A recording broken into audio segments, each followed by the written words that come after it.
PTI दे D चौक ते एहतजाज, इस्लामाबाद जाने वाले रास्ते बंद, जुड़वा शहर च मोबाइल सर्विस मुअत्तल।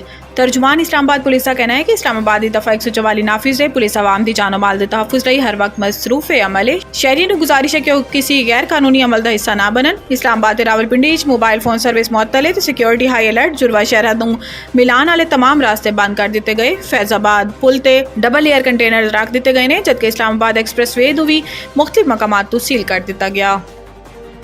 इस्लामाबाद एहतजाज लई आने वाली पीटीआई दे 412 अफराद गिरफ्तार, 60 अफगानी निकले। पुलिस जराए के मुताबिक एहतजाज शिरकत लई इस्लामाबाद आने वाले 412 अफराद गिरफ्तार हुए, जिन्हां दे कब्जे तो किला वाले डंडे, गुलैल ते कंचे बरामद हुए। जराए के मुताबिक पीटीआई दे कारकुनान नूं इस्लामाबाद दे मुख्तलिफ इलाकों तो गिरफ्तार किया गया। मुजाहिरीन की गिरफ्तारी तो बाद सिक्योरिटी नूं हाई अलर्ट कर दिया गया, जबकि विफाकी दारुल हुकूमत रेड जोन की सिक्योरिटी लई रेंजर्स नूं तलब कर लिया गया। विफाकी वजीर दाखिला ने तहरीक इंसाफ की कयादत एहतजाज मुलतवी करने की अपील करते हुए कहा है कि मलेशिया के वजीर आजम इस्लामाबाद मौजूद ने, ऐसे इस्लामाबाद धावा बोलना ठीक नहीं।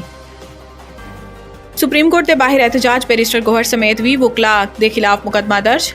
मुस्तफीन काज़मी गिरफ्तार। सुप्रीम कोर्ट के बाहर वकला नाल एहतजाज के मामले में बैरिस्टर गौहर समेत 20 वकला के खिलाफ इंसदाद दहशतगर्दी एक्ट ते संगीन दफात के तहत मुकदमा दर्ज किए गए। मुकदमे MNA लतीफ़ खोसा, सैनेटर शिबली फराज, सलमान अकरम राजा, मुस्तफीन काज़मी, नियाजुल्ला नियाजी, आजम सवाती, नसीम हैदर पंजूथा, अंसर एडवोकेट ते अब्दुल्ला वजीर भी नामजद ने, जबकि मुस्तफीन काज़मी नूं गिरफ्तार कर लिया गया। मुकदमे दावा किया गया है कि मुजाहिरीन ने सरकारी इदारे के सरबराह दा पुतला जलाया ते टायर जला के रास्ते भी बंद कर दिते।